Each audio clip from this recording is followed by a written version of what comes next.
Good afternoon, everybody. Happy Sunday. Hopefully, you had a good Valentine's Day weekend.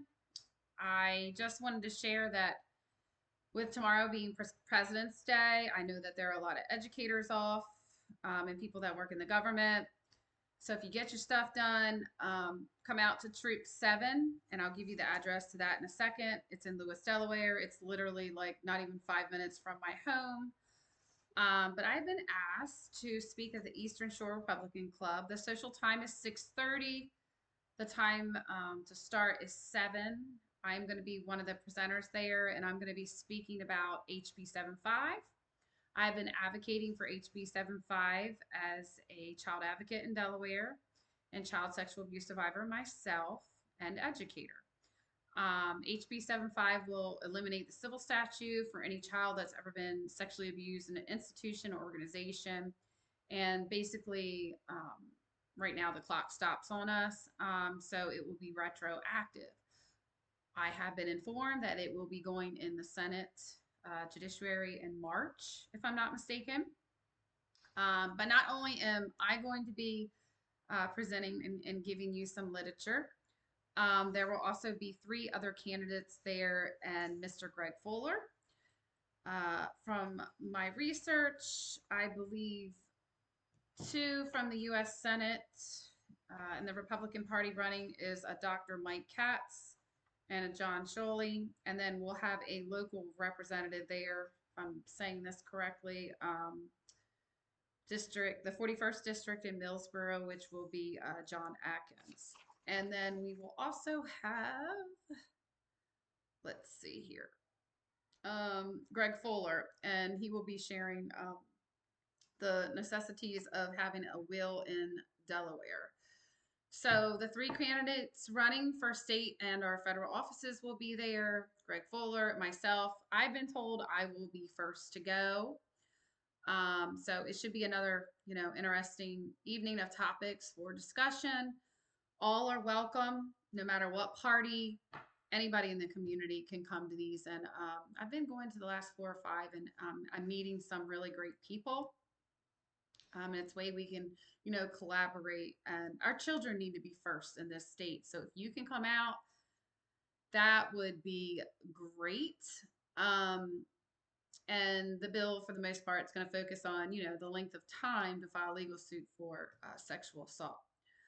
And we've definitely got an epidemic of sexual abuse in this state, especially with my own journey and the pushback and retaliation that I have had in trying to do this for our children. It's kind of ironic, but not really. But in the world that we're living in, it's also important to remember that what we refer to as the Epstein files, they're not just files. They represent real people, real harm, and real lives.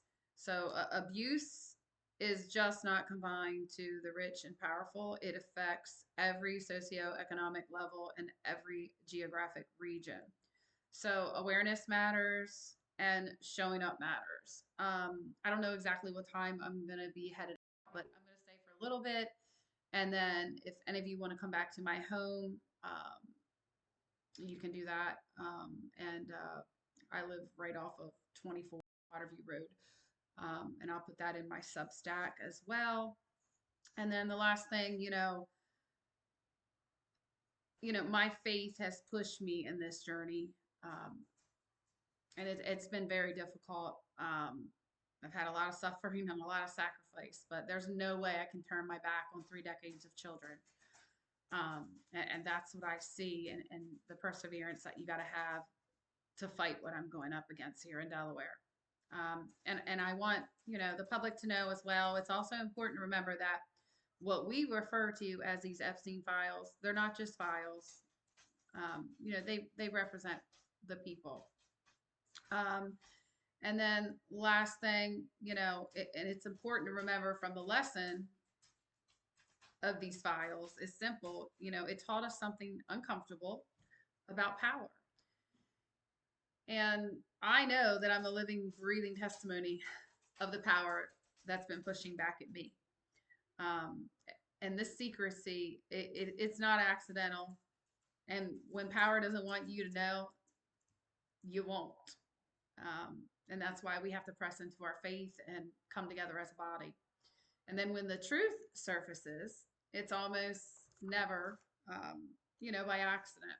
Um, Power just doesn't decide what happens, it decides what becomes visible. So if you do know, it's because disclosure served a purpose and by design. So a lot of what we're being told is to actually provoke us and to not inform us. Those of you that are coming along my side, and that's how this whole journey has worked. I'm on my 5th year of this. But God is good, and I hope to see some of you come out and show some love and support for our children in this state.